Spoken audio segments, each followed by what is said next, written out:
The Mayo Experience. Mayo Experience. Mayo Experience. Mayo Experience. Experience. Welcome to the Pat Mayo Experience, presented by DraftKings. Get your liking of the episode out of the way right now. Tell us your favorite moment from the Pat Mayo Experience in 2020, because this, friends, is a very custy Christmas. CUST Corner XXX. It's about to get blue. CUST Corner 30. Let's go. CUST Corner, it's CUST Corner. CUST Corner, it's CUST Corner. He's got the hottest takes with the highest stakes. He should be president of the United States, but it's CUST Corner, it's CUST Corner. CUST Corner. That's not what people are calling it. Now, I heard that's exactly what people are calling it. No, but I will say the best moment of 2020 that people don't remember was the day that Jeff taught me how to go back on Twitter and find my old tweets. But you still don't really know how to do that. I can find them now in a way that I couldn't before. I learned the search algorithm. Oh, boy. Garion is here for the first time in ages. What's going on? You're at home, but you're here. Yep. Yeah, I am at home. Had to get a Christmassy set going, so I found a stocking. That was my contribution to the show. But yeah, I'm here. I'm excited. I feel like I've been watching you guys all year, just saving all my CUST debates. So this should go really well. Well, you are the mainstay on the Christmas Day episode. I think this is the fourth year in a row we've done a CUST Corner on Christmas. That sounds right. Did we ever do just an audio version? Probably. I don't think so. I don't think we always did CUST Corner as a video version. Right. That makes sense. I just don't own the rights to some of that video. Yes. But I own the audio, so that's why you see like a photo board that's up with it. All right, Tim, you teased throughout the course of the past few weeks that you have a story that you've been saving involving you and your grandmother in customer service. So I want to hear the story. Okay. So first, Merry Christmas, everybody. Whoa. Unless you're listening to this it's Happy Holidays. Ooh. Unless you're listening. Well, this is coming out on Christmas Day. So even on Christmas Day, we can say that. But if you're listening to this any other day, season's greetings, or if it's June, well, then thanks for having nothing to do at 3 a.m. and YouTubing random Pat Mayo Experience movies, videos on the YouTube. Anyway, that was terrible. Here's what happened to me. So my grandmother is getting older. She's cooking Christmas dinner for us, but she needs some help with some of the heavier stuff for groceries. So she needed someone to go with her to the grocery store. So I went with her to get like potatoes and heavier stuff. But she needed some other stuff for the week too. So I was walking around with her. And now she and I have a very strong disagreement on the best type of hot dogs. I think the best ones are from Costco, which are the foot-long ones. But she will only eat Schneider's foot-long because they're like not mechanically deboned, and she insists upon this. So we go to the section where there's hot dogs, and she finds some on top. Well, the hot dogs are expired. Well, she has she's very upset. We root through to find ones that aren't expired, but then she tells me we have to track down a store clerk. We've got to tell them they're selling expired hot dogs. So we find some clerk in one of the aisles. I'm like, I don't know we need to do this, Grammy. Oh, yes, we do. And she said to the guy, 17, 18, 19-year-old kid, you're selling expired Schneider's hot dogs, and you shouldn't be doing that. And the guy's like, okay, thank you. And then went back to like stocking whatever shelf. And she's like, just wanted to let you know you're selling poison, as we were walking away. And I thought, oh my goodness, this is just a prelude. I thought, well, that's wild. And then we get to the time to check out. We're going to the cashier. The person in front of us had something dusty or whatever on the belt. Maybe it was a sack of potatoes as well. Anyway, the belt was dusty a little bit. And my grandmother looked, at the belt, and she said, it needs to be cleaned. And the cashier said, no, I've just cleaned it. It's fine. So out of her purse comes some Lysol wipes. And she starts wiping down the belt with her own Lysol wipes to the point where the clerk feels bad, like the cashier. And so she starts the belt and she sprays it a couple of times and then starts to dry it off with a paper towel. Well, as far as my grandmother's concerned, the belt is now soaked and unfit for her groceries. There's a little tiny dry spot on one spot of the belt. So she made me wait every time for the belt to come around to put down the bag of sugar, then the bag of flour, then the potatoes, then the hot dogs. And so it took 4, 5, 6 minutes to cash out because she just stood there and stared and made sure that I didn't put anything that wasn't on this one little dry spot. before we cashed out. And that was my story. And walking out, I went, there's no way I'm this bad. I have been criticized many times for my behavior. I'm not this bad. Maybe I'll get that bad, but like this to me seemed like very unusual behavior. And since every time I go to the grocery store and something crazy happens to me, like they won't escort me somewhere, or I get into a discussion about why they say they have ripe avocados when the avocados are rock hard, it seems like people want to hear about my fights and discussions at the store. And so I thought when this happened, this would be a good story for the show. At least we know now that you come by it honestly. So I can't imagine that in your early 30s, you act the way that you do in grocery stores at the moment. How bad are you going to be at age 45, at age 50? Like, you're going to surpass, Garion, how long is it going to take for Tim to surpass his grandma in customer experience? Probably not that long. I feel like that's sort of the thing that would normally kick in around like age 50, age 55. So if Tim's already at this expedited pace, we're probably going to pass grandma pretty soon. But yeah, that was the main takeaway, I think. Just that you now had to live through an experience. Like you saw yourself through our eyes. No, this was not a living mirror. Oh yeah. This is also, I should say, in sort of we've really focused on that Tim has clearly inherited his grocery store. I don't want to call them skills, but persona, I guess, from his grandma. It's been inherited down through the family. I feel like grandma also too rich. Where's she getting these pocket Lysol wipes? I haven't seen a Lysol wipe in a store in like a year. Oh, she, like me, is a clean freak and has had Lysol wipes all throughout the basement for years. She stocks tons of them because, like me, she's a germaphobe. And so I have the same way. I have all kinds of wipes and stuff in my car and in my house just because, you never know when you're going to need a Lysol wipe. So you're preparing for the apocalypse like those crazy people in Montana, except for you don't have canned goods, you don't have guns, you don't have ammunition. You just have a bunch of Lysol wipes to make sure that everything's real clean after the nukes drop. Well, I think whatever. He's got I think cans of Planters peanuts. He's got a couple cans of Coke. He's got, the bag of Masters chips that he's not going to eat.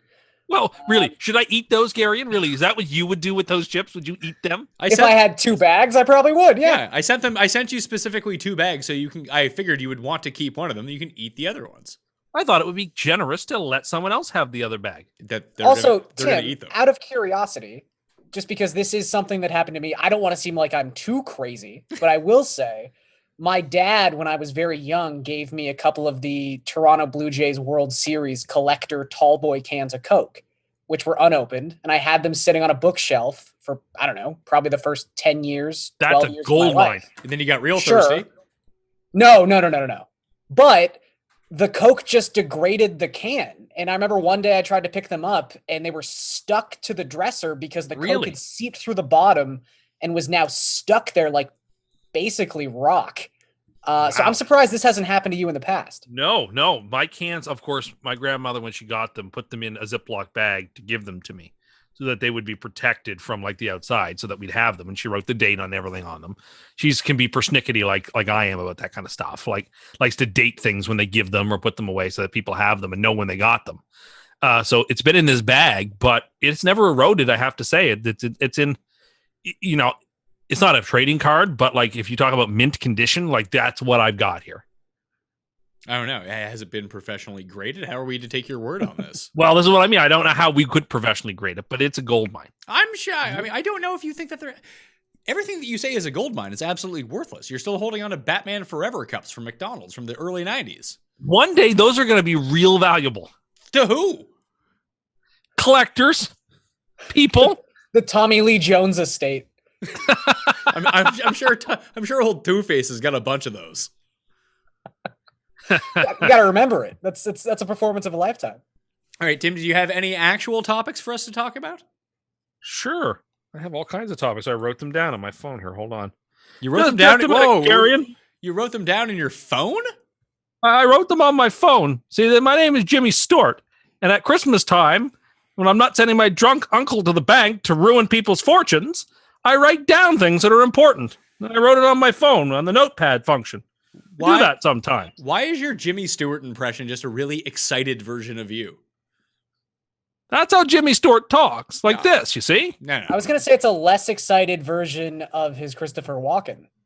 Yeah, there's just different level. All Tim's impressions are just different octaves of his excitement. Like, how excited is Tim right now? I don't know if I can do a good Jimmy Stewart, but I feel like there's more of a drawl out to it. It's like, no, money's not in your house. It's in Fred's house, in Jim's house, something like that. He sounds more desperate. You don't sound desperate. I think I sound pretty desperate. That's better. The savings and loans is going to go under. Yeah, I feel like what happens with your impressions is you really work on the first line, and that's down pretty pat, but then you try to keep going, and it just dissolves from that point on. Well, that's sweet of you to say. Well, Akashi, here's a topic for you. All right, Garion brought this to my attention. Gary, do you want to lay it on him? Yeah, sure. I'm not sure if Tim has this written down or not, but I think you might have brought this up on Twitter simply to provoke people and maybe even get it included in this episode. You tried the double zag on the usual holiday debate of, is Die Hard a Christmas movie? You've taken the approach that it does not matter because Die Hard is just a bad movie? Yeah, I think that's pretty incontrovertible. It's a trash movie. The movie that basically redefined take. the genre is bad. No, like it's the worst of all the Die Hard movies. Oh my god! Like Live Free and Die Hard is significantly better than the original Die Hard. Die Hard with a Vengeance, much better than the original Die Hard. Die Hard 2, much better than the original. The original Die Hard is set in some phony tower in Los Angeles with Alan Rickman doing a terrible German accent. Oh. Falling off. I'm supposed to be like somehow like emotionally moved by any of the storylines. A wife that we find by movie 3, he's already not even with anymore. And so it was sort of like, why did we even care in the end? No. Also, that movie came out in July, if memory serves. So like that vitiates the whole, it's a Christmas movie. Well, okay. Well, it came out in July, like all Christmas movies do, right? And it's just a bad movie. It's tiring. It's not original. The only thing, the good thing that can be said of it is that it inspired good movies afterwards.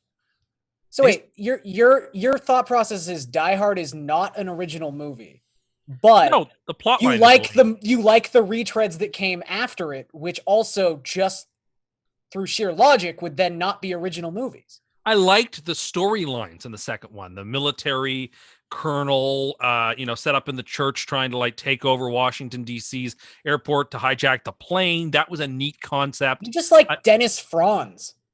Well, he's a great foil in that movie. That's a great turn for him. That might be the pre-NYPD Blue days. I think that might be just before that. And then you've got 3 with Jeremy Samuel L. Irons. Jackson and Jeremy Irons. That movie is leaps and bounds better than the first movie. And I don't know, I saw Live Free and Die Hard the day it opened at theaters, and I loved it. So I came out of there like spellbound. So I'm sorry. I don't think Die Hard is a Christmas movie, but I think the more important thing is it a good movie? I don't think so. I think that people are crazy about it, to think that it's good. Like, it's not a classic. It's just, Die Hard is absolutely a classic and is by far the best of the Die Hard series. And it very much is a Christmas movie. And it just strikes me as I didn't realize you just had the hots for Justin Long. Justin Long. Isn't he the guy? That's a good movie. Isn't he the guy in the fourth one? Movie. Yes, it's a good movie. It's not a good movie. It's a very bad. I couldn't remember. It's actually a very bad movie. Yeah. Oh, I don't agree. Yeah, well, I'll hear the argument, I guess, that 3 is a more like fun movie. I think 3 is really, really good. I think it's way better than 2. But Die Hard is the best Die Hard movie. And it's also a great movie. Oh yeah, just amazing. Yeah, so captivated by him in that tower. Oh, I wonder what's going to happen next. Welcome to the party, pal. I don't care. Is it hard to go through life with takes this bad?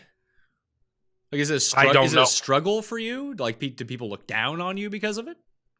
I listen. I must be at perfect liberty to express my views as I see them, and I think it's a bad movie. I think people like the thought of liking that movie more than they actually like that movie.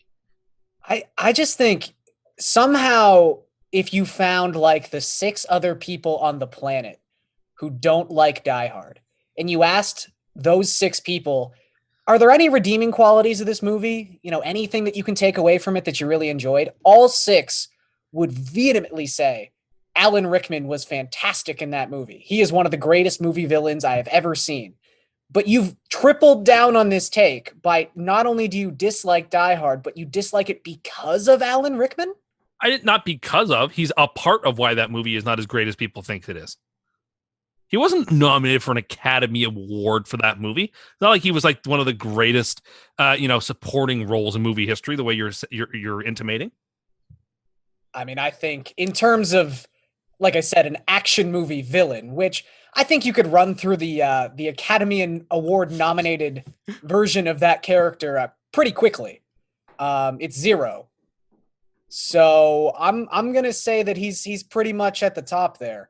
I don't know. I like you movies. Consider Heath Ledger's Joker like that level of like? Is that what you're expecting from Alan Rickman here? I guess I like movies when I say they're really good Christmas movies. That they're more of the sort of movies that are theater or a motion picture, not some lame attempt at trying to be a big blockbuster shoot 'em up that just doesn't do it for me. That tries too hard, I think. And I don't like the film, and I think I have pretty good taste in movies. So when I say it, you should listen. Well, what were your top 3 Christmas movies? I know we've litigated this before, but now I can't remember what they are. I'd have to go back and look in my list. No, just It's off a the Wonderful top. Life. It's Wonderful Life is like it's.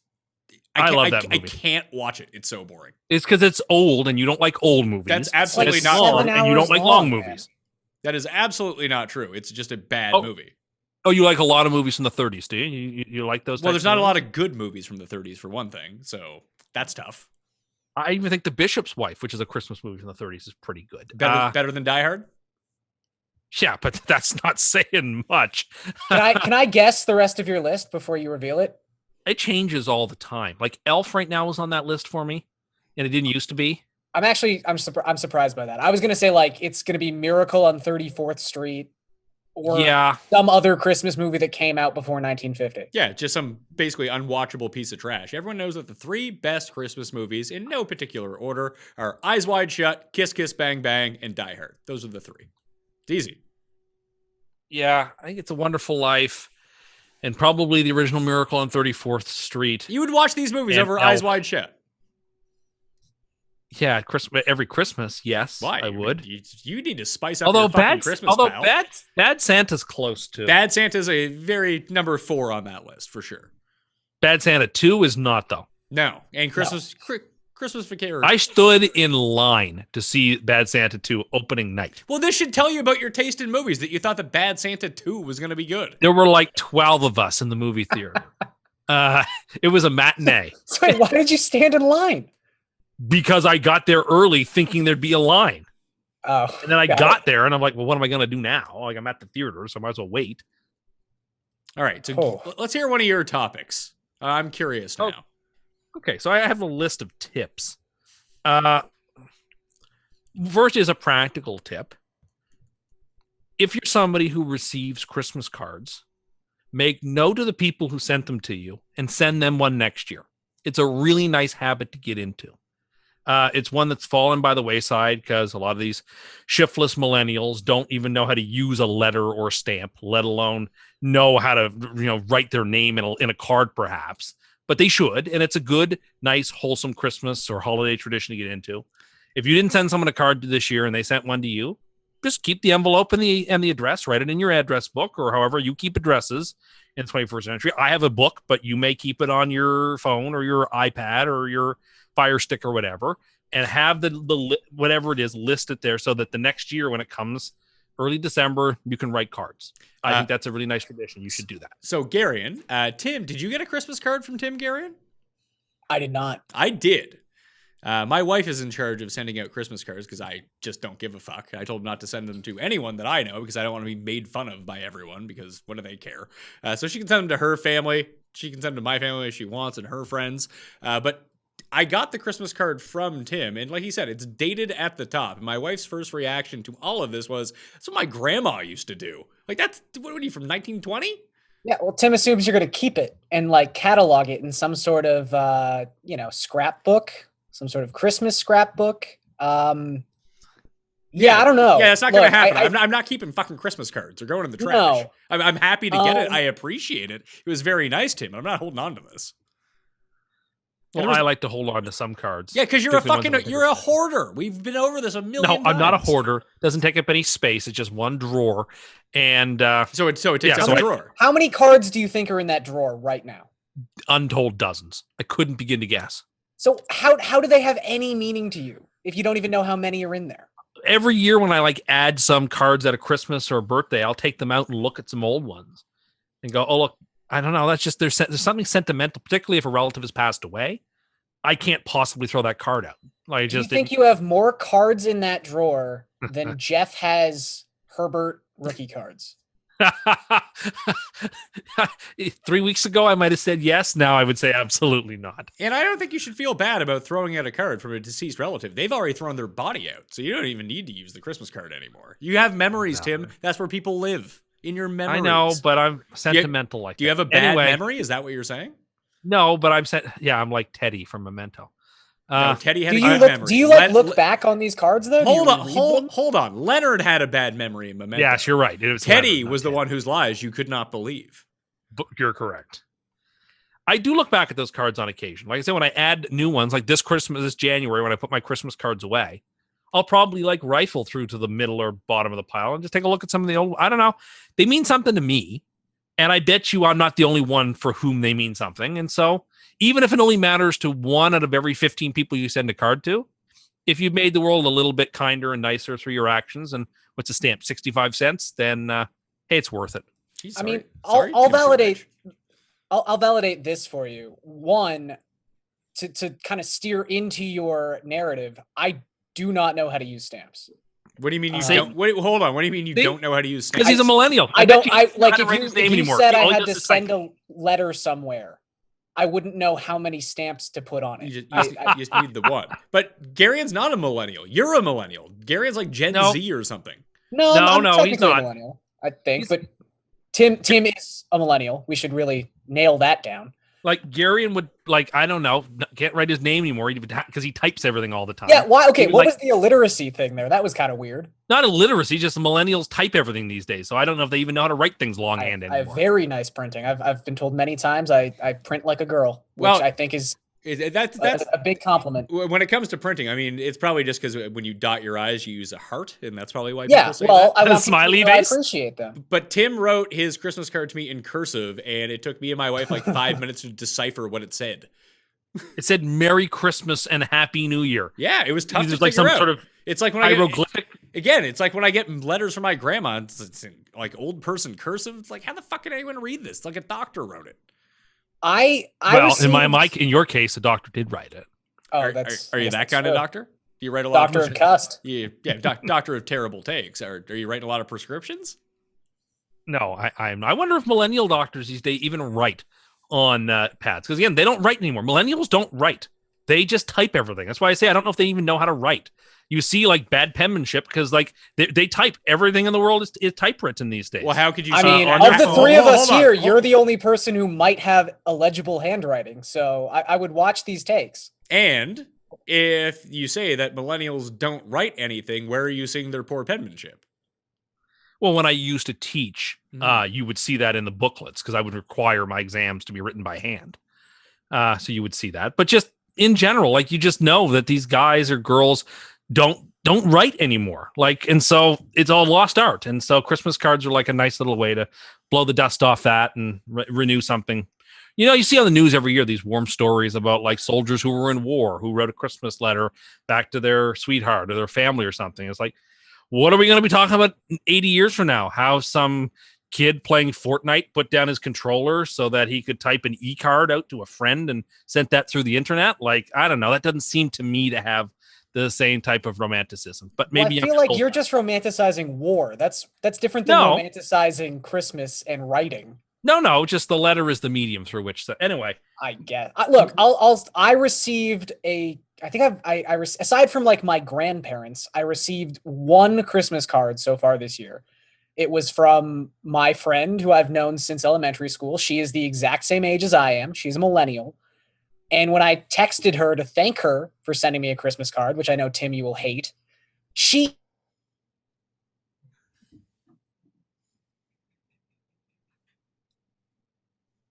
Okay, that wasn't me then. I think that Hiding story. a card. Hold on. I think your story was You too, froze. too hot for TV there, Garion. You you froze froze. on us Okay, I think I'm back. on the word I think I'm she. Yeah, you said No, but she even After pointed out in you her texted. text message back to me that, like, yeah, I know it's weird that I send Christmas cards, but I like it, so I did. You're welcome. Like, I don't know, man. No one does it, and the people who do it feel real self-conscious about it. maybe, but I think it's a good habit to get into. And if not a lot of people, are doing it, then all the more reason to do it. Do you? How can I put this?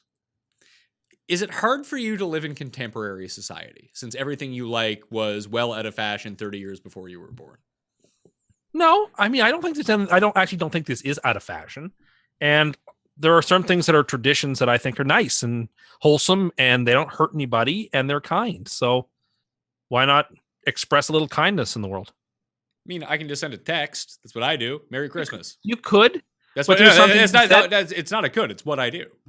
Yeah, but there is something to be said, and that's a nice gesture too. So you're saying I'm that not you judging- because you waste time doing this stuff. Yours is more meaningful than mine. Didn't say that. It's That's meaningful what it sounds to like. me. It's what it sounds like you're getting on the It's path. how so you do I this like for to yourself. express myself. So this is a very It's how selfish I- thing that you're doing. Yeah, very selfish. I find it's my way to express my Christmas greetings. It works for me. It's cheap. It's not expensive to buy a box of cards or some stamps. It's nice. It's fun to get the ruler out so that you make sure the address is written nice and neat on the envelope and stuff like that. That's the way I was raised. Like if it's slanty, then throw it out and restart. And so I don't know. Maybe it's just a little bit like I'm a little bit obsessed with these sorts of things, but I think it's nice and fun, and it's something I would advise you to do. So that's one of my tips. All right. What's tip number 2? Eggnog everything, Ugh. everything. If you're not allergic, and you can drink it, if you're someone who puts milk in your coffee, eggnog up that coffee. In fact, if you drink it black, like I do, eggnog it up anyway. Eggnog. You're making pancakes that calls for milk in the batter. Eggnog. You're making waffles that call for milk. Eggnog. You're making French toast. Eggnog. Anything you're doing, if you're having a cocktail, get that gin or brandy and mix that with your eggnog. Eggnog everything. Like, it's funny. Homer said we only get 30 sweet noggy days before the government takes it away from us. But I kind of feel that way. Like, you don't get long with eggnog where people don't look at you strange. Like, I've wanted to buy eggnog in the grocery store before in September when I've seen it, and thought the cashier is going to judge me so badly if I buy eggnog this time of year that I'm not going to do it. So it's acceptable to buy it. Go buy it. Eggnog everything up. It's one of the true great flavors of Christmas, and you'll miss it when it's gone. We have a comment from the gallery on this one. Paul, yes. You said it on the Pix show this week as well. Why are you mixing gin with eggnog? I don't think that's a very common practice. Gin, which is like a juniper piney flavor, which is like Christmas distilled. You add that to the eggnog, it is just perfect. I recommend it. After brandy, it's the best. It's second best after brandy. I strongly recommend it. I usually use spiced rum. That seems like the move. That's fine. That's fine, I guess. That's traditional. Nothing wrong with it. I wouldn't turn up my nose at it, but I feel like you would turn up your nose. I'm not at a huge rum person. Is the thing.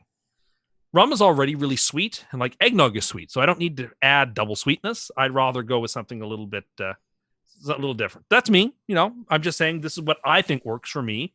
And I think I have pretty good food take. So if I say it, you should follow it. You like Peeps on pizza, but you're concerned about this being too sweet. Well, I don't know how one factors in on the other. Pizza's not sweet in of itself. You're adding sweetness to something that isn't sweet. Yeah, but you always have pineapple on it too. I have never had Peeps and pine. Listen, I think I'm right about this. Eggnog everything up. Spare no eggnog expense. It's the same as gravy with your turkey dinner. Slather that everywhere. Take it full advantage. Take that gravy boat and pour as much as you want on there. And don't be afraid to go back for more gravy when halfway through the meal. Indulge in these sorts of things because you don't get them all the time. And Christmas is a time for celebrating. And so do so. So, Garion, I am notoriously with one of my worst takes, at least according to people. I don't believe it to be true, but I know it's a very unpopular stance, is that I'm not a big gravy person. Don't really enjoy it all that much. Makes me feel like shit. I feel the same way about eggnog. I usually have like a half glass of eggnog a year, and like someone gives me a full glass, I take like 3 sips, I'm like, I can't fucking stand this. I'd rather just drink something good. Yeah. I mean, I like gravy. I don't think anyone who ever met me would be all that surprised by that statement. No, but that is a like 99 to, I wouldn't say 99 to 1. It's like a 99.9 to 001 take on my part. This is one of Tim's few takes where he is actually on the side he thinks he's on. But eggnog, I've never been a fan. I'm not 100% sure if it's just because like I don't know how, Tim, you started or when you started loving eggnog.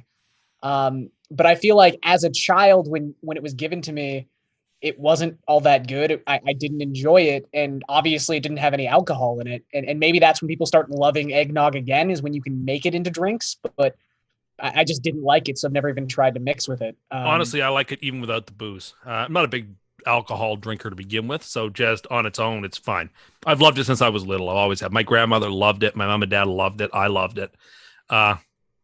I mean, some eggnog, like, I have tried all the variants too, like the vanilla eggnog that they have, and the this and that and the other. Why is it fine with nog, but not fine with Coke? I don't think it's as good. I don't buy it because I don't like. I tried it. Said okay, well we'll see. And I said it does not taste as good as the original regular eggnog. I find the diet eggnog too just doesn't do the trick, or light, or however they call it. I will say that there is because if you're gonna have eggnog is horrible for you. So if you're gonna if you're gonna go for it, I don't think that you should be doing the light or the diet. Like if this is a specialty thing, you might as well go all in if you're gonna do it. You only get it at Christmas. It's not like you have it like 4 times a year. It's a once a year sort of thing. But you were just talking about having it for all 30 days of December. Take advantage of it throughout the whole Christmas week or whatever, between like Christmas and New Year's. Someone offers you eggnog, say, yes, I'll have that for sure. Thank you kindly. Do you? Just out of curiosity, how often do you make like a full pancake, waffle, or French toast breakfast? Not often, but like I will attempt to make French toast this week at some point, and definitely will use eggnog instead of milk in the batter. Now, when you say attempt to make French toast is exceptionally easy to make. Is this like it might not turn out well for you?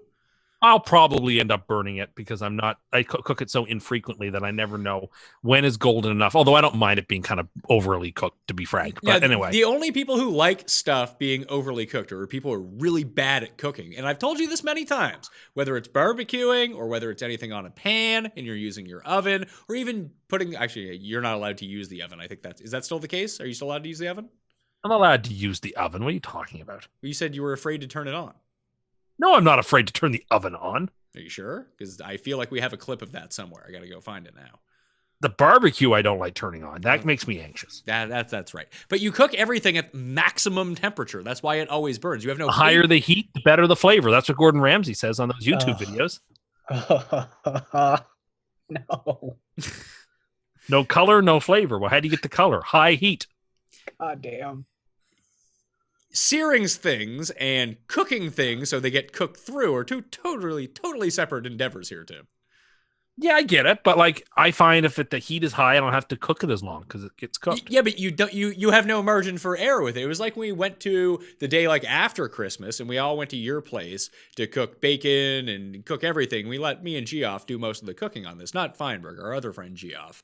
And you were like asking about the bacon, how it was cooked. You wanted to turn it to like 9 on the heat and just chuck it in for 2 minutes so it was black. Well, I thought that's the way I always did it. Maybe if you put it to like, I don't know, 4 and you let it cook for like 10 minutes, you'd actually get like a fully cooked piece of bacon that doesn't just crumble in your mouth the moment you put it in. You can actually pick it up and it is a slab of bacon. But as you know, I like mine to be pretty crispy.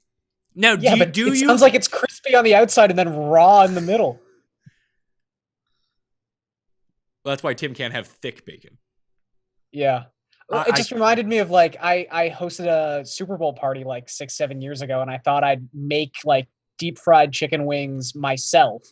Like, and I didn't have a deep fryer, so I was like, oh, I'll just, fill oil in a pan, blah blah blah. And nothing burned down, which is definitely for the best. But I had no concept of like how hot the oil should be. So I had like 500-degree oil. I dropped the chicken wings in, and within 15 seconds, they're already blackening on the outside. And it's like, oh, I guess they're done.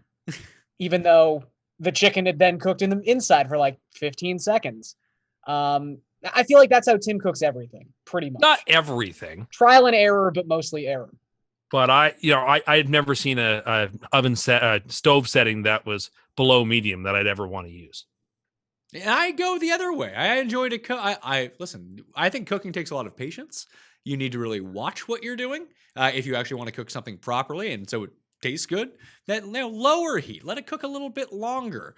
And that's not for everything, obviously. It's like when I use the sous vide to cook steak, Tim. I put it in the sous vide, it cooks all the way through, and then we fire up.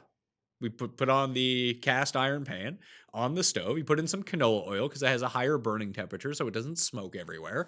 And then you throw it on, then you sear it on each side at maximum heat for like 30 seconds each. This is Pat too rich with my sous vide and this oil and the cast iron and the... Anyway. You can buy a cast iron pan for like $15, man. And canola oil is actually cheaper than like extra virgin olive oil. Fair enough. Okay. That's the Pam that's expensive. That stuff will get you in debt. Yes. I'm trying to think now. I've lost my train of thought about the frying. I cooked some salmon the other night on the frying pan, and it was excellent. Can you please tell us the recipe you used to make it, and please walk us through step by step on how you cook this? Sure. So I bought the big plank, the relatively large fillet of salmon, but it's obviously way too big. Yeah, fish are fillets, steaks are fillets. Yeah, if whatever reason, I don't know why it is, but that's just the way it is. So you take the large fillet of salmon, and I cut it like you see in the restaurants, like into those strips, like those pretty thick, I don't know, couple inch long, wide, and then, I don't know, 6 inch long strips. So I think I got 4 or 5 out of them. And I heated up a frying pan with some oil. I dusted salt and pepper, lots of salt and pepper, and lemon juice on the salmon. And then I just cooked it skin side down until I thought like halfway up the salmon looked like the cloudy pink color it ought to be. And I gave her a flip, and then I let the rest of the salmon color get to the color on the side that it wasn't raw anymore, but it had the cooked color. Then I let it rest for 5 minutes, added more salt and pepper, and ate it. And? It was delicious. And I was very proud of myself. Where does Pam come into this? Because I feel like you sprayed all of the salmon with Pam. No, I spray the pan with Pam. Are you sure? Like you said, like to get a grease level so things don't stick. So you've evolved past just spraying everything with Pam and thinking that's you putting oil. Well, after you guys laughed at me, after I sprayed those steaks with Pam, after you explicitly told me to do that, and then you're like, ha, ha, ha, I didn't tell you to do that. I didn't. I didn't tell you to do that. Again, you living your truth, hearing what you want to hear. Then with the asparagus, I like to spray the asparagus with Pam. That way, it's sticky so that the salt and pepper and everything stick to it. You could just use cooking oil, man. Yeah, you could, but this is easier. It sprays. It's on. Anyway, the salmon was delicious because I can cook. I mean, based on everything that you've said, it sounds like you cannot cook. Oh, really? That fish sounds bad, does it? Sound like I did a bad job on that fish, the fish sounds like the first thing you've ever properly made. Thank you. I'll accept that credit. It's not credit. It's sad at this point. I'll take that as credit. Okay, take what you need. What's tip number 3 for CUST Christmas tips? Okay, tip number 3. There aren't Boxing Day sales this year the way they usually are. The way the malls are not going to really be available or open. You're not going to be able to crash them. But I'll tell you where you can. The grocery stores, all the candy. No one's thinking this, but you're going to have the edge. All the chocolates, all the candies, all the things that we all like at Christmas, but we didn't buy a whole lot of because they were full price. You go there Boxing Day, they will be at deep, deep discounts. And people will be lined up to go to the grocery store on Boxing Day for a blowout sale, the way they are at a mall. Get there early and get those candies and things cheap because most people, they aren't just entertaining even their family just on Christmas. There's things on Boxing Day. There's meals on Boxing Day. Go on Boxing. This is the most plus EV move I can give you over the Christmas season in 2020. Go crash those grocery stores to get your candies on Boxing Day. You'll save a lot of money. How much candy and chocolate do you need? Well, it's not a question of need. It's Christmas time. Like in some ways, like calories don't even count. It's Christmas. It's healthy if you bought it on the cheap. It's not healthy, but it's good. It makes people happy at this time of year, and in a year such as this. If you can bring happiness to the world, you should do it.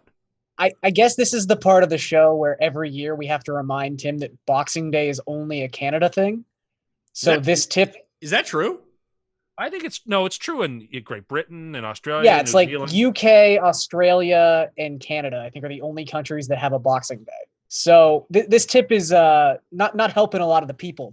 And you are a man of the people, I've heard, Tim. Okay, but there are still stores in the US that have big sales after Christmas. It's all the same thing. Call it what you want. Go get that candy. It's cheap and on sale. Like if you want that half price box of Pot of Gold or Quality Street or After Eights or Turtles or whatever it is you hanker for, go get them. Quality Street is so bad. Yeah, I like them, but if you don't, then go get Turtles, which I like too. I was going to say, what's your favorite Christmas chocolate, Tim? It's probably the chocolate covered cherry in the box of regular Pot of Gold chocolates. Probably that or the strawberry flavored Quality Street. Man, I feel like those are the two that get left behind. No, everyone leaves behind those hard caramel pennies in the Quality Street tin. Those are always the last to go. I don't think that you should be going. I mean, you can do whatever you want, but it seems to me like the candy, the chocolate, everyone always buys an excess amount of this stuff before Christmas because you do the majority of your entertaining either the few days before Christmas or the few days after Christmas, like you said, that all you're doing in the days after, whether it be the 26th or the 27th or the 28th, is trying to get rid of everything that you have in the house. You don't need to go and buy more because then, Tim, what are you going to do? You're going to have it on January 3rd and January 7th.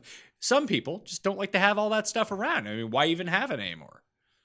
Well, but then if you're going to, you were not this year because of 2020, but if this were another year and you were going to a friend's place on the 29th and you have an extra box of chocolates that you got cheaper to bring over with you as a gift or whatever, right? It's a plus EV move. And plus, chocolates are great. So like I usually only ever have them at Christmas time. So if they're around, like, again, the whole theory of the case in 2020 to me is indulge on these things this year because it's been such a rotten year. And things have been, you can't see the people perhaps you want to see and do the things you want to do. But it's Christmas time, and it's supposed to be a joyful time of year. So find the little pleasures that you can, and don't feel bad about it. See, I would say, Tim, hold on. I would say it's the exact opposite of that. This is probably the year you shouldn't be indulging in everything because everyone's been indulging for the past 7 months. I don't know. I don't think a Spartan attitude is the way to approach Christmas, particularly in this year.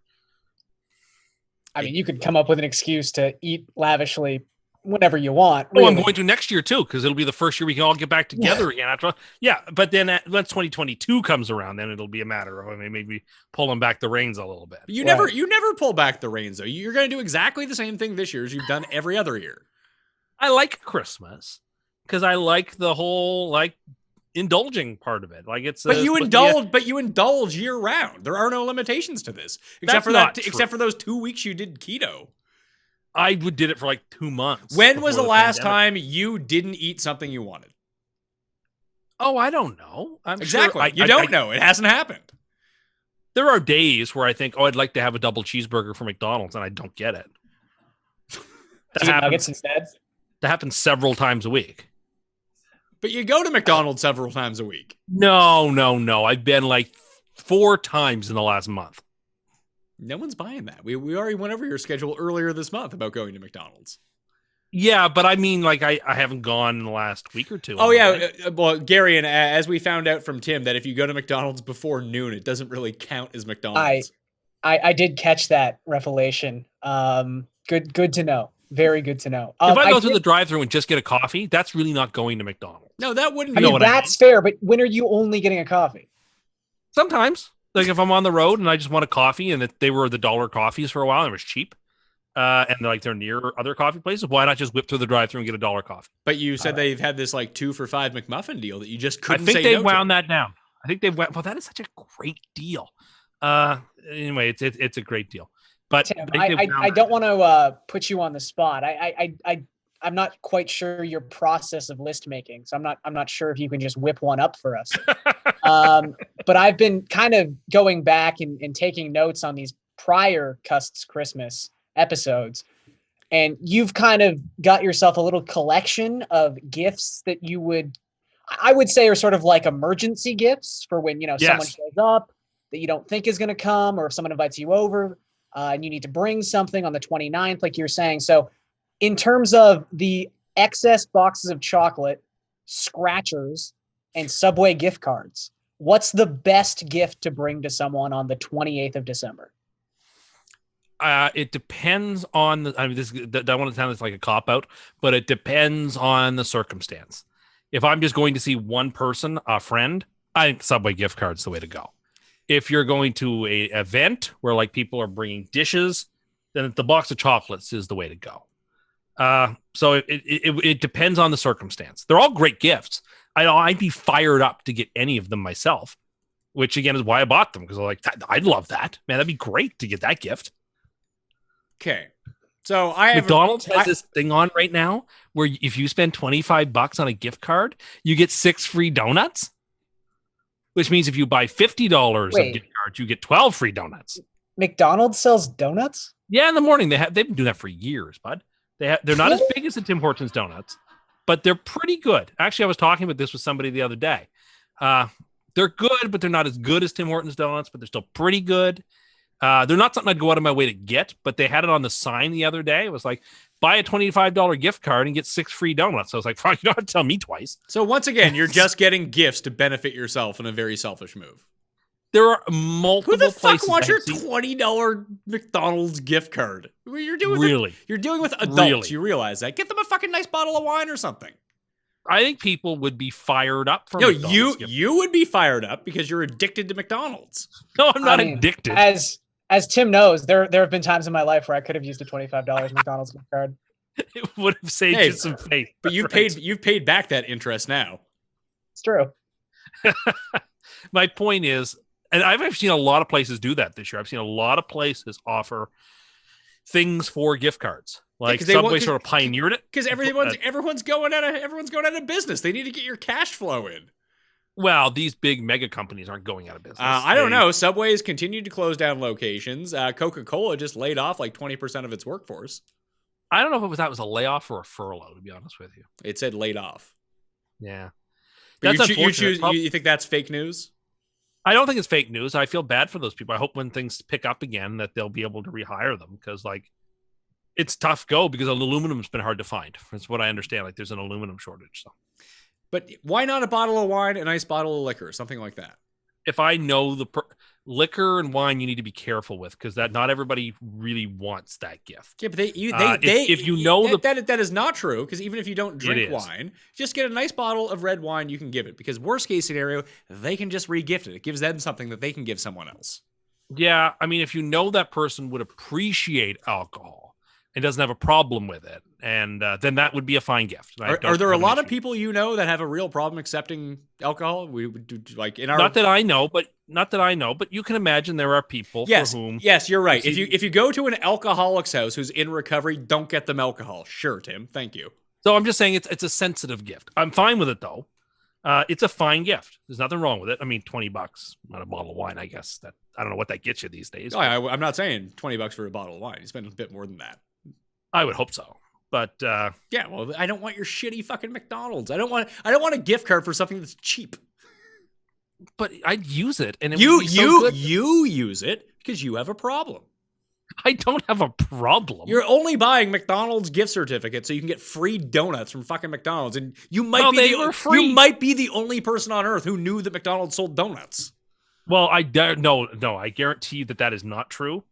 And secondly, because they're on the billboards, and secondly, they were up on the big like marquee at the McDonald's the last couple of days. Like, oh, buy $25 gift card, get 6 free donuts. I felt like Homer driving home, seeing the billboards, like putting on the brakes. This year, buy her English muffins. I was like, yes, sir. I'm going to get me some donuts. I'm just imagining Tim at like some sort of Apple-like event where Ronald McDonald is wearing like a black shirt, explaining all the new additions to the McDonald's corporation this year, and Tim just getting fired up when they announced McDonuts. It's like the TV upfronts every single year, but it's with Ronald McDonald. Paul, you wanted to say something? How many times has he went to go buy buy these gift cards at McDonald's? And do those count against the 4 times you claim to have went to McDonald's this month? I don't count that as a McDonald's. Oh, trip, but no. you got donuts out of it, so But that's not kind of McDonald's disingenuous. No, but that's not You're McDonald's. eating donuts from McDonald's. That counts. Okay, yeah. I mean, yes, you're right. Money is coming from me. I'm handing the cashier money to buy donuts. Okay.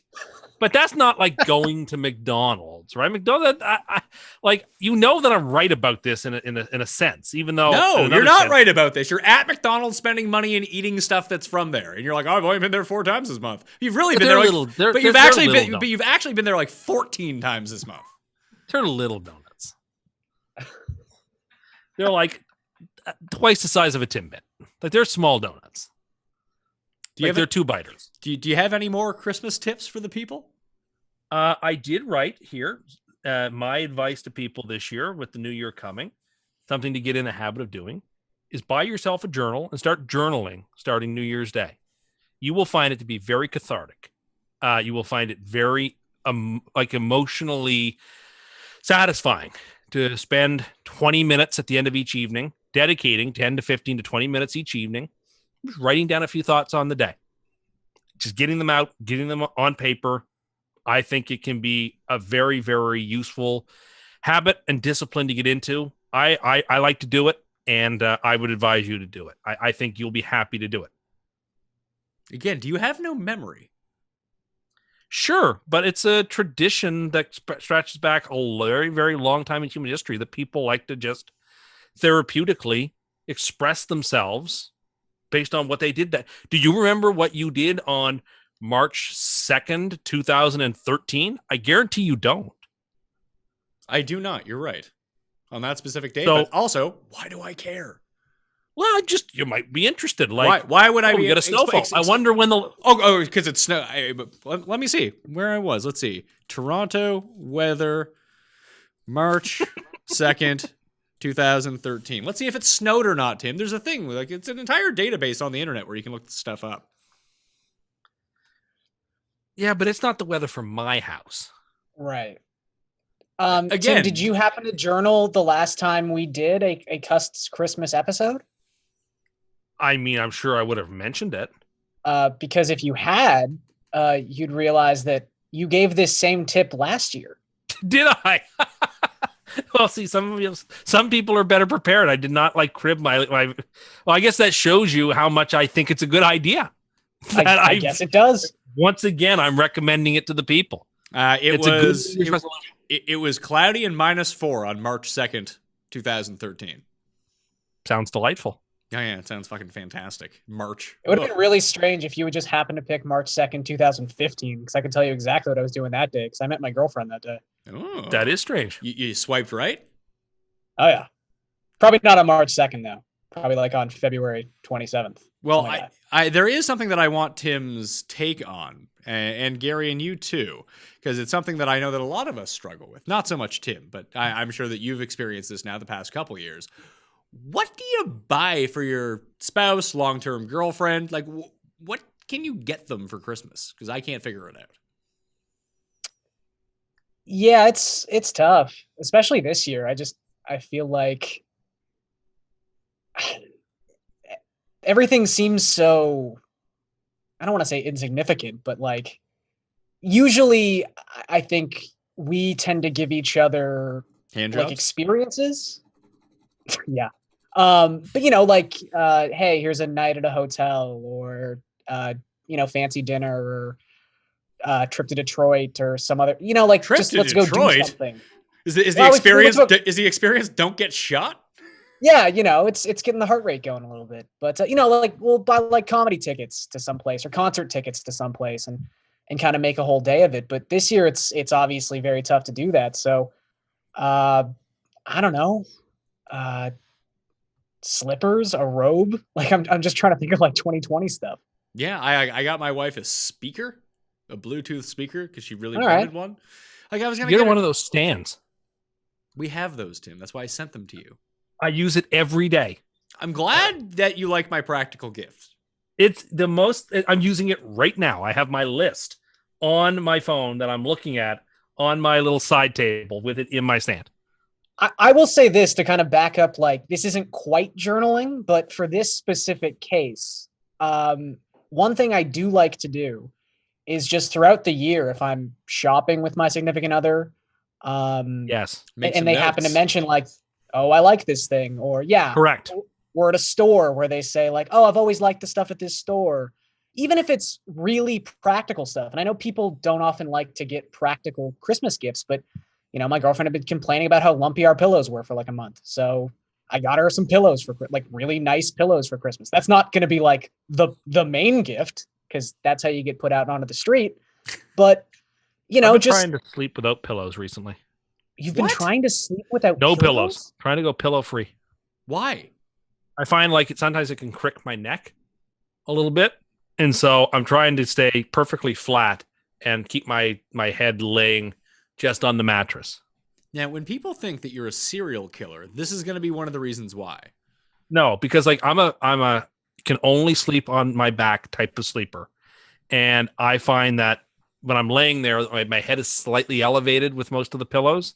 And so if I could find an incredibly flat pillow, I'd go with that. But I don't really have any like that, so I've been trying to sleep without a pillow recently. Why don't you just find a flat pillow? That's easier said than done, man. All the pillows these days are all about how big, and I mean, Garion should know. Garion bought pillows recently. Tell me, Garion. Big pillow likes a fluffy pillow. It's true. Flat. They're really pushing these. Here we go. these fat I just typed in buy flat pillow for neck pain. Here, you can have purple pillow. You can have the ghost pillow. I can have this delivered to your door right now if you want. I do But like. Tim, you spend all day watching Fox News, and I feel like the only ads are my pillow. So do not watch Fox News Oh, all day. Here's one: the 10 best pillows for neck pain and where to order them from. That does sound very smart. I've just been trying to you jury know- rig these things on my own. Yeah, well, I mean, we've kind of realized that you're somewhat incompetent in a lot of this stuff. Very not handy. Almost deemed the nation's worst handyman, but not quite. Almost there. I was close. I was close. You were close. So maybe you shouldn't be trying to MacGyver your pillow situation here to fix your neck pain. Well, I don't know if I'm MacGyvering it. I'm just not using one. well, no, you said you're trying to like get like really mess with your pillows and figure this out. What exactly are you doing to try to flatten your pillows? Are you like hitting them with a hammer? Just smacking them down a little bit, like putting things on top. You know what? This is stupid. Never mind. Like heavy books, I'll like put them on the pillow during the day to see. This sounds stupid. It sounds stupid to make them flatter. Because like I used to have to sew, and I did at one point sew a tennis ball into my pajamas to prevent myself from sleeping on my back because I thought it was causing me problems. Try to compel myself to lay on my side. I've since given that up because it's just a battle I can't win. But I find it's causing me neck pain. So, two things. One, it never occurred to you to Google any of this. No, I just sort of think things through in my own mind, I suppose. And how is that working out? Neck pain. Well, I'm getting along. Kind of. It sounds like you're in serious pain here. Two, I wouldn't say serious. It's not serious pain. It's just annoying. I know that you have like full benefits through your work. Why don't you go to the chiropractor? I don't know how to even make an appointment. What? Oh boy. I don't know. You laughed at Garion for not knowing how to use a stamp, but it turned out how many stamps that you put on something. You can't figure out how to make an appointment at a chiropractor. I could figure it out. If I sat down and looked, I could, but it's just not something I've done. I've just been trying to figure it out on my own. Like Too busy stacking encyclopedias on his pillows to figure out how to contact a chiropractor. It's not severe. It's a little annoying when I wake up sometimes. My neck can be a little hold stiff. on. It's so and I think the pillows are the cause. It's a little annoying. You don't know what the cause is, and you've spent all of this time trying to flatten your pillows through different methods. How much time have you spent on this? Do you think, like total, like 20 hours? Oh, it's been months that I've been working on this. Mm-hmm. And you could have had this problem rectified with a 2-minute phone call and a 10-minute meeting. Or, like you said, just buy one of those flat pillows off the Amazon or whatever. I think we kind of skated over the I sewed a tennis ball into my pajamas. He to wants it. prevent me from sleeping on my back. Yeah, because when he sleeps and he like because around, I mean, when we were in university, there was this guy and his name was the Sleep Watcher. I don't know if they ever caught him or not, but Tim wants to. I mean, Tim was already talking earlier about how he doesn't want the cashier to look at him funny if he orders like eggnog out of season. He doesn't want the Sleep Watcher to come into his room in the evening and think that he has real tiny balls. So he sews in this tennis ball into his pajamas to make it look like he has one real big nut. And that's my theory on it. So that's ludicrous. But anyway, yes, somebody either I got that tip from somebody or I read about it online or something. I don't even remember where it was not my original idea, but I cannot remember where I got it from. Said Did sew a tennis ball watch into a your soccer pajama. mom drive into her garage with a tennis ball hanging from the ceiling? Like, Eureka! No, so I did attempt that. And it did its purpose, but I wasn't getting good sleep that way either. So This brings up another question though. Do you wear the same pair of pajamas every night? no, I don't even wear the same pair of pajamas 2 nights in a row. So how many tennis balls did you sew into these pairs of pajamas? Oh, I see what you're saying. No, I did wear, at that point, I was wearing a t-shirt as well as the pajama top in order to continue to wear that tennis ball thing. That only lasted for a little while. But, usually I wouldn't wear the t-shirt and the pajama top. But I did then because I wanted to keep, so I get your point. Don't you get hot at night? Well, I mean, if it's summer, you put a fan on or whatever. I'm not wearing big, flannel pajamas in the summer, but in the winter, I tend to. Why don't you just sleep naked like a man? I'm sorry. I don't feel comfortable doing that. It's the move. You got to sleep naked. No, sorry, can't. Where would you put the tennis ball? Well, that's Garion. Just tape it to yourself. You're good to go. You might have to get rip you some hair. taped your iPhone, the time you taped your iPhone to your arm so you could run and your sweat ruined the iPhone. Yeah, but I got a new one out of it, and I got an upgrade out of it. You did, but still, you taped it screen side down onto your arm. It was a bad idea. You are correct. It's that's not a good idea. No, this would work fine. I don't need one of those holders. That's a good idea. I didn't have a holder. That's why I had to tape it. I was looking for the holder. I couldn't find any. And I wanted to go running. And I can't run without music. I just can't do it. It's like people that run to podcasts. People tell me they listen to this podcast and they go running. Crazy. I can't run to podcasts whatsoever. It just, I need something that gets me fired up when I'm going to be running. Because running sucks so much. Maybe some people listen to this podcast and get fired up like Garion has for the last 4 months, listening to the Wednesday show and screaming at the podcast. I mean, it's not untrue necessarily. So I've well, Tim, I wanted your advice on what Garion and I should get our significant others. Well, I mean, Garion's piece was actually the piece I was about to say, which is that through the year, you should, if possible, keep a running tally in your mind of little hints and tips that we were given, like, oh, I like this thing, or isn't that cool? Oh, I was saying to physically write it down. If you're going to spend the whole day journaling the weather, these are the kinds of things you should be writing down. Or just make a note of it somewhere, even if in your phone. You just have a little notepad that just like a little note that just says gift ideas, and you just jot down briefly, like Bed Bath and Beyond or something, because that's where you were or something. That will spark your memory of what the thing. I don't like that. To me, would be the approach. If you haven't got that, yeah. Well, I have stuff like that, but it's like, here's a book that she wanted. I get her that book. It's like barely a Christmas gift. It is. You're right. I'm a traditionalist. I always think jewelry is nice. You can never go wrong with that. But you can get into a lot, as I've found out throughout the years. Not so much. I burned all the bad experiences before I met my wife on stuff like this. You really want to run it by the person you're getting the jewelry for, because sure, but you have a sense of what your wife does. No. That is not true. Not true whatsoever.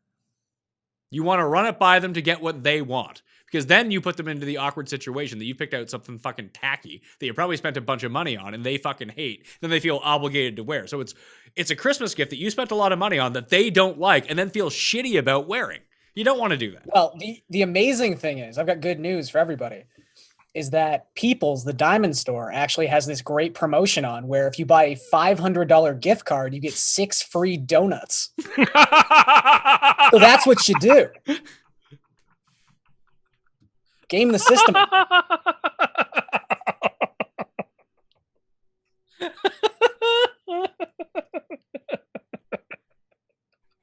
you imagine going to the jewelry store and get donuts?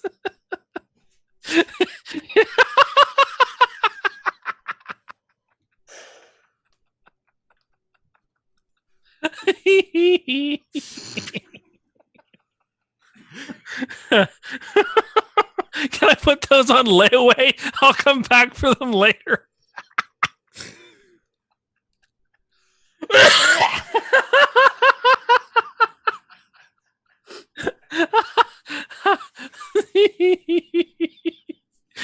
Don't eat that one. Those aren't sprinkles. Those are diamonds. Garion, you broke them. Oh man. To my point is jewelry is a good gift if it is what they want. You don't want to go freestyling on some jewelry. Okay, I but really there don't- are things. I really, So as someone who used to work in jewelry, there are some things you can do though. Like for example, a lot of ladies have the same types of earrings that they like to wear. For example, do they? that maybe they really like hoop earrings. You know that because they wear a lot of hoop earrings, or maybe they really like stud earrings because they wear a lot of stud earrings. That's a hint for you to say, okay, it's clear to me that she does actually like this style of earring. And is she wearing gold? Is it white gold? Is it silver? What colors does she usually wear? That's also a hint. That's probably the color she likes. So if you kind of know the style and you kind of know the color, you can actually then, in that sense, go ahead and purchase something in that milieu, and you're very unlikely to step on a landmine. I think that you are. Like I said, I've bought things that much in the same vein where, hey, this looks like something that they already have. It's a different variation of it. It's a color. It's silver. They like silver. It's gold. They like gold. That kind of thing. No, just bring them in to a jewelry store and be like, hey, what pair of earrings do you like the best? Like, have them point at it. Be like, I'll take that one. That's the move with jewelry. I think in the long I've run, seen people that's- Christmas shop that way, by the way. Yeah, I've seen that happen. I mean, that's I just wasn't able to do that this year. No, of course not. Of course you weren't. But I think you're right in the sense that some people might be afraid because there's that whole aspect of Christmas where it's like, oh, but it's the surprise. The surprise is half the gift. No, if you're going with something big like jewelry, just make sure you get it right. So yeah. Because there's the obligation, like I said, that if you buy something that's very expensive and give it to someone, then they feel obligated to wear it, whether they like it or not. Yeah. What if you start with the stipulation of, listen, if this is not the style of thing you like, let's take it back. You are not hurting my feelings. Here's a receipt. We can do an exchange. Yeah. What if you premise it that way? Well, then I think you're already like it shows that you're not confident in it. It sets a bad tone. But it's no different than like if you buy an article of clothing. I love it. I love it. You buy Like, an article of obviously, I clothing, love you it. say, listen, if it's not the right size, we can go exchange. Who are you, my I don't grandma? know. Jewelry and clothes is really tough. Really tough road to go down.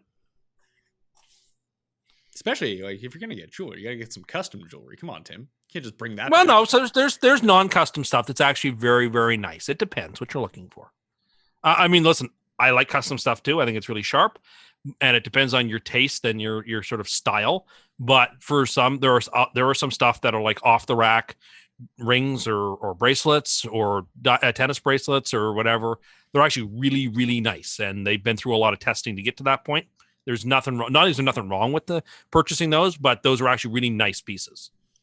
It's just such a tightrope you're walking on that kind of stuff. Like I You can remember get a watch. If she doesn't wear a watch very much, a very nice watch is a very nice Yeah, but gift. watches. There's so I many would- styles of watches now too. And also, if someone doesn't wear a watch all the time, why the fuck would they want a watch? It would be a special thing to wear on special occasions, for example, when a person dresses up. Who needs a wear watch? their nice I have watch. like 4 watches at home I haven't worn in 10 years because I have a fucking phone to tell the time. I know, but if you're wearing a suit, it's actually a very nice accessory. Sort of like, I mean, I wear watches when I'm wearing suits, for example. You told us the other day that you wear a pocket watch to work. Only in a vest where you're supposed to attach it to the buttons and then into the pocket. That's what those exist for.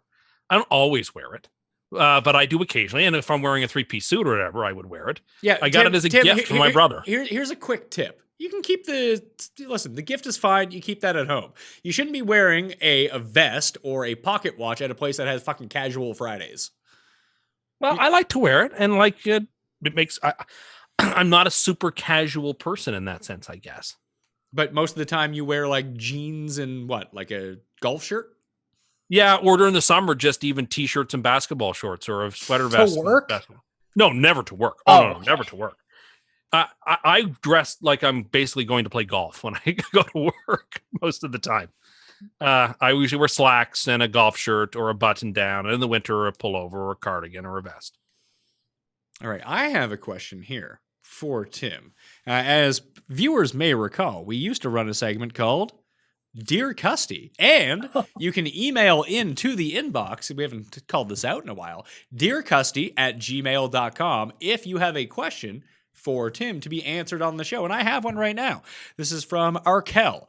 Dear Cust, should bidets be a requirement in every bathroom in the Western world? Think about it this way. If you happen to get some excrement on your arm, would you take some piece of toilet paper and simply wipe your arm a few times, or would you wash it off with some soap and water? Let's do away with underwear skid marks. Do you agree? Thank you. Good God. I don't like thinking about this stuff. No. I don't know. I'm hard to even formulate my expression here, so I will. I don't think I would ever want to have a bidet in my washroom. Like, why? Okay, I will go the other way. That he described happened. That's why there's a sink in the bathroom, I suppose, or for heaven's sake, go have a shower. For God's sake, go have a shower. I like bidets. They give you a quick tickle on the hole. Feels kind of nice. Oh, no, I'm sorry. It's not. I would no.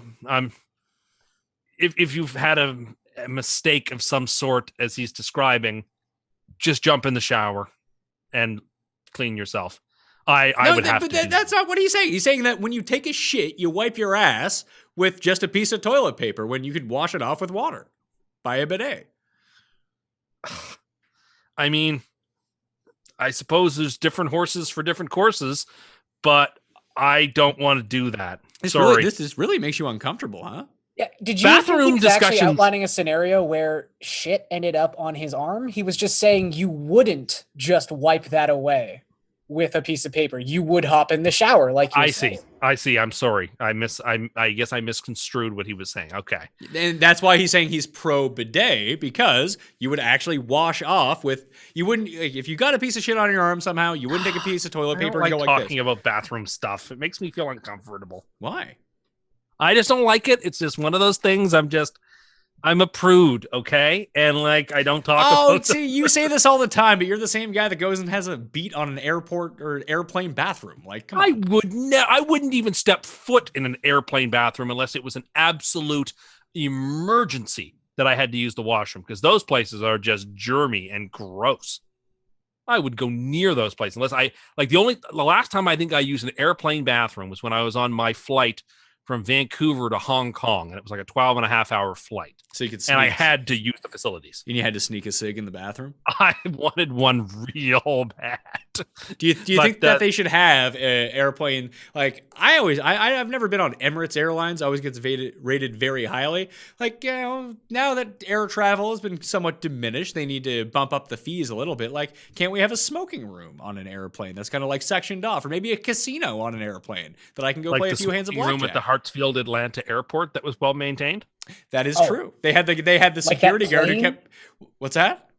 Like that plane in Money Plane? Yeah. With a casino on it? Exactly. Oh. But no, Pat and I went to the Atlanta airport 10 years or more ago, and we went to the SIG room, and like it got so smoky in there that the security guard kept opening the door, letting all the smoke out. Let the smoke, because it got too smoky in there. Let the smoke into the regular part of the airport to get rid of some of the smoke. Was there only one smoking room in the Atlanta airport? It was a huge airport. People there. It was in the terminal that we were in, like the section that we were in. I like the ones in Vegas. They have the smoking rooms. They also have slot machines in them. That's the way that you really want to go. Well, I mean, just at the tables. I mean, the smoke just gets sucked up by the fans when you're at the table. No, I'm talking about in McCarran Airport. Oh, see, I've never been in the McCarran Airport smoking rooms, I have to say. They're just in the middle of the terminal. Like they're like every. I mean, I saw the slot machines. I've seen the machines. Yeah, there. if you have the slot machine, like and they're in the casing, that's where you go smoke. Oh, okay, fair enough. That hadn't occurred to me. It's like because I don't remember seeing them. Well, it was like when we went to, I think it was called the Detroit 500 in the Detroit airport. You could just smoke in there. There was no like barriers up. It was just like being in the middle of the airport. We sure could. We were watching a hurricane. No, touchdown. tornado, A tornado touchdown. touchdown in Memphis when we were flying into Nashville, thinking, "Well, that's good. You can't have two tornadoes that close to each other in the same state. We should be fine." No, it was one plane had already gone down because of the tornado. That's what it was. No one died in the plane going down. They're like, it couldn't happen twice. Yeah, it was like a hard landing or something. God, yeah, I forgot about that. But yeah, it was just a bar. It was like a NASCAR themed bar, memory serves, or a racing bar. Yeah, In Detroit? I think it was called the Detroit 500. I think that was the I name of the guess bar. Michigan Speedways is kind of a big deal. Yeah, it is, and it is Motor City after all. I forgot you're like secret NASCAR fan, Gary, and I always forget that. I used to watch NASCAR when I was younger, but I haven't watched it at all in the last 10 years, probably. It's been about 15 years since I probably watched When it. they switched from the full points all year to decide the champion to this stupid playoff format, I was like, I'm done. I'm out. I can't watch this anymore. That was the last straw? I just thought it became, I watched it the first season. They had this new playoff system, and the person who won it, I believe, wouldn't have won it under the regular system where there's all races counted the same. I was like, this is hokey. I'm done with this. I'm just done. And I checked out. Because that's a commitment to watch like 40 races in a season. You don't think all races count the same? They didn't. They don't count anymore because only certain people make the play. All right. I see what you're doing. You really walked into that one. Anyway, the Winston Cup was great because it was, It was named after a cig company. It was, and it was every event was worth the same, and then they decided that some were worth more than others, and it was weighted weird. And I didn't care for it, So you're out on bidets as well. Yeah, I guess. I mean, I shouldn't be prejudicial because I've never used one, and I don't think I've ever even seen one in the wild. But at first blush, if I were building my own house, I wouldn't build one of my several washrooms with a bidet. Well, that is actually when I'm in the process of moving right now and looking for a house, and that's one of the main things that we need to have on it is a bidet. Well, that's going to be, and you have to use it. I'll just tell you I did. No, I'll have it controlled like remotely, and then when you're using the can, I'm just going to press the bidet button. It's going to go. This is getting weird. I just think you should try it out. You might just enjoy remember it. that scene from Crocodile Dundee where he's like, he didn't know what it was for. He discovered, I think it's for your backside. Well, now you know what it's for, so you can use it properly. I don't know. I don't think so. All right. Do we have anything else for a very custy Christmas? Do we want to go out on whole tickles? I don't want to go out on that, but those are my tips for the people. I wanted to know why in this world where everybody's baking bread in the middle of quarantine, why nobody's baking fruitcake. That seems strange to me. At Christmas time, everyone should be baking that. Because fruitcake is horrible. It's delicious and awesome and the official flavor of Christmas, and you should have some. I like the darker ones, not the lighter ones. When it comes to fruitcakes, I like the heavy icing on top when possible. Would you make your icing out of eggnog? That'd be great. That'd be a great icing. Anyway, we seemed like there was a renaissance of people baking bread. I didn't bake bread. That's not my penchant. But for people who do that and like that, then why are they not baking fruitcakes for Christmas? Because no one likes fruitcakes. Like then you would have to, because no one wants, you bake the bread for people, presumably, and then you can have some of the bread, then someone else can have some of the bread. You can give it away as a gift. Imagine getting a fruitcake as a gift. I'd be hyped. Yeah, because we've already kind of gone through that. You have terrible taste in everything. So fruitcake would actually. These are all very traditional Christmas things, and I like them. Yeah, we don't live, Tim, we don't live 100 years ago. No, but some of the traditions are worth carrying on. Not Tim, would you say the bad fruitcake ones. Would you say fruitcake is lit AF? I would actually. Interesting. I think it's lit. There we go. All right. I think that will do it for a very custy Christmas. What do you think, Garion? Yeah, it's probably a good time to wrap up. I think I learned a lot. 4 things in particular, 4 tips that I will use for all my holiday outings going forward. So thank you, Tim. Well, I live to please. Now, the last thing I wanted to put together was that I wanted to finally give the definitive rankings of the 12 Days of Christmas that I've been working on. Well, that is all of the time that we have. Come on. All right. You know what? Let's hear the 12 Days of Christmas. Okay. It doesn't matter what the 12 Days of Christmas are. So sorry, pal. That, friends, was CUST Corner. CUST Corner, it's CUST Corner. CUST Corner, it's CUST Corner. He's got the hottest takes with the highest stakes. He should be president of the United States, but it's CUST Corner, it's CUST Corner. CUST Corner. Well, I mean, that's not what people are calling it. People are all on the Top Cat train these days. You can't stop it anymore. More people call Jeff Top Dog than call you Top Cat. That's not true. It is true. That's what people are saying. I just get tweets. Frequently, I get tweets from people just say, "Hey, TC, that's great," or "Good luck, TC." People congratulating me on the Jets win in Week 15 because they knew how hyped I was for it. Congrats, TC, stuff like that. Like, it's a thing now. I know you don't like it. I know you wish it weren't a thing. You've been trying to prevent it, but it's the horse has gotten out of the barn, and you just have to live with it. The only people that I see calling you TC or Top Cat are people that are mocking you that you choose. No, that's not true. That was true. That's not true. Oh, so it was true now. You said then it wasn't I didn't true. think it was true, but I came to realize that these people were pulling my leg. But now there are people who are genuinely saying things that are nice and appending TC. Even our friend P Shag behind the camera does it sometimes. Yeah, I think he does that ironically.